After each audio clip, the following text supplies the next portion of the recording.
You're sitting next to them on the couch. TV on, phones in hand, same room, same silence. And somehow it feels like there's an ocean between you. Not dramatic silence, not screaming, not some movie scene where somebody storms out crying. Just that strange, quiet distance. The kind where you can feel them becoming harder to reach in real time. You glance over. They look tired, a little withdrawn, maybe irritated, maybe numb. And your brain starts spiraling. Why does this feel different now? Did we lose something? Am I asking for too much? Do they even see me anymore? Or am I the one pulling away? And here's the truth most people never hear. The relationship usually doesn't break when love disappears. It breaks when unspoken disconnection becomes normal. When two nervous systems stop feeling emotionally safe enough to fully reach for each other. That's the part nobody explains. You are not failing at love. This is not proof you chose the wrong person. Every couple that has deeply loved each other eventually stands in this exact emotional territory. Bro, even the healthiest relationships drift sometimes. The difference is whether two people learn to notice it before the distance hardens into identity. And by the end of this video, you're going to understand what your person has likely been trying to communicate beneath the surface, what you may be completely blind to right now, and how real connection starts returning the moment you finally see it clearly. Let's get into it. Most couples believe relationships fall apart because people stop loving each other. But the real truth is usually much quieter than that. People stop feeling emotionally reachable. That's the shift. Because your partner's nervous system is reading your tone, your timing, your facial expressions, your attention, your emotional availability, long before their conscious mind organizes any of it into words. And when emotional safety starts leaving a relationship, love doesn't always disappear. It goes underground. That's why someone can still love you deeply while sounding irritated all the time. Why someone can crave closeness while acting distant. Why one partner keeps nagging while the other keeps withdrawing. Beneath the surface, both people are usually asking the same terrified question. Are we still okay? But here's what nobody explains. Most couples try to solve emotional disconnection behaviorally instead of relationally.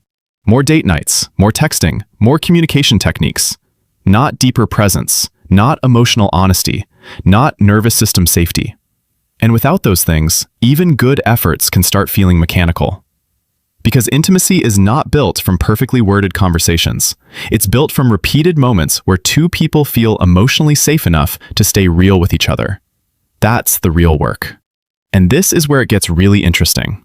Because the thing you're blind to about your person may not be what they're doing. It may be what they've stopped believing is safe to say. 1. The silence is not empty. Most couples think distance looks like fighting. But honestly, emotional drift usually arrives quietly first. Less eye contact, shorter responses, fewer bids for connection, less softness in ordinary moments. And beneath the surface, something important is happening psychologically. When someone repeatedly feels unheard, dismissed, criticized, or emotionally alone, their nervous system starts conserving energy. Not because they stopped caring, because caring started feeling unsafe. So instead of reaching, they protect. Instead of explaining, they withdraw. Your partner may not even consciously realize they're doing it. Their body just learned that vulnerability no longer feels rewarding. Here's the disconnecting version. How was your day? Fine. That's all? I said it was fine. Now here's the connecting version. You seem somewhere else tonight. Yeah, honestly, I think I've just been feeling alone lately and I don't fully know how to explain it. And suddenly, the entire emotional atmosphere changes. Because what looked like attitude was actually unspoken longing. What looked like distance was protection. And when you learn to hear the feeling beneath the behavior, the walls between you start coming down, without either of you having to force it. 2. They don't need perfection. They need presence. Here's the part no one talks about. Most people in relationships think love is proven through solving problems, fixing things, providing, managing, optimizing. But your person is often asking for something much simpler. Presence. real presence. Because emotionally safe relationships are not built through flawless communication. They're built through the repeated experience of, you stayed with me emotionally when it would have been easier to disconnect. That's what creates trust in the nervous system. Not bigger gestures, not more advice, not pretending conflict never exists, but two people remaining emotionally reachable during hard moments. Imagine this version. I don't know why you're upset. I literally did everything you asked. Now compare it to this. I can tell something hurt you. I'm here. Talk to me. One response defends behavior. The other protects connection. And her brain quietly registers, he's emotionally here with me. Or maybe his nervous system finally exhales because something inside him says, I don't have to shut down to survive this conversation. That changes everything. Because your partner stops feeling like someone standing across from you in conflict and starts feeling like someone standing beside you inside it. 3. The real problem is usually older than the argument. And this is the one most couples never figure out. The fight is rarely the fight. The dishes are not the dishes. The texting issue is not the texting issue. The late reply isn't about the late reply. Beneath the surface, old attachment wounds are colliding in real time. One person hears criticism and their nervous system translates it into rejection. The other feels distance and interprets it as abandonment. Now both people are reacting to emotional danger that technically isn't even happening in the present moment. Your nervous system during conflict is like a smoke detector. It cannot always tell the difference between emotional discomfort and actual threat, so it sounds the alarm anyway. That's why someone says, you never listen. But what they emotionally mean is, I don't feel emotionally important to you right now. Or someone says, can we just stop talking about this? But what's actually moving beneath the surface is, I'm overwhelmed and afraid I'll fail you if this keeps escalating. Most couples stay trapped arguing facts. Emotionally mature couples learn to identify fear. That's the shift. Not louder conversations, not more compromising, not relationship scripts copied from the internet, but two people brave enough to reveal the softer truth underneath their defensiveness. And when that happens, repair stops feeling like negotiation and starts feeling like coming home. 4. Your person is watching what happens after the mistake. This is where it gets really interesting. Most couples obsess over avoiding conflict entirely. But healthy relationships are not built by never hurting each other. That's impossible.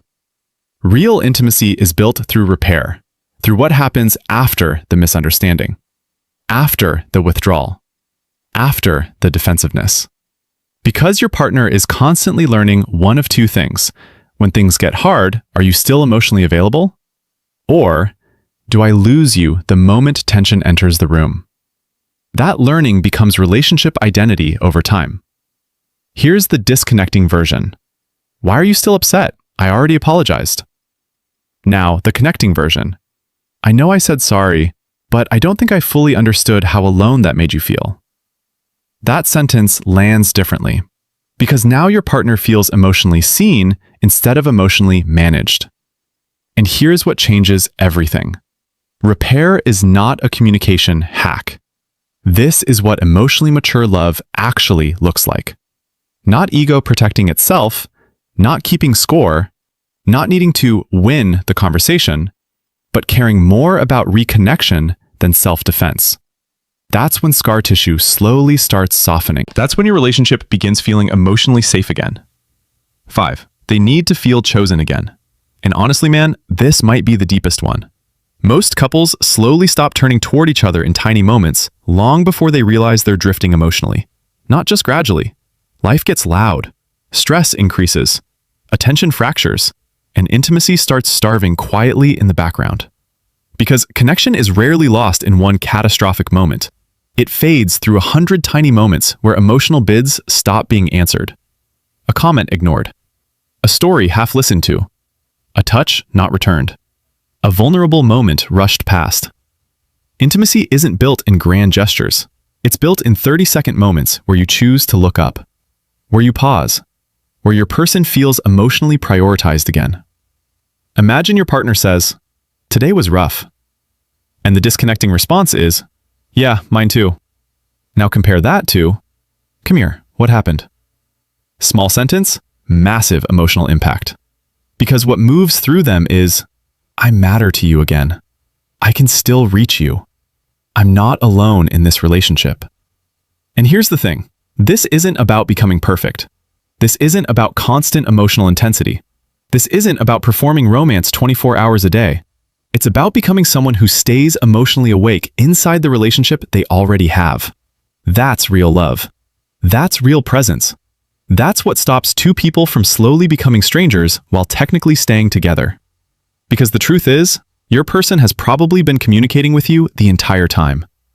Not always through words, through energy, through withdrawal, through irritation, through silence, through longing, through the little moments where they stopped asking because part of them became afraid the answer would hurt too much. And once you finally see that clearly, you stop reacting to behaviors and start responding to needs beneath the surface.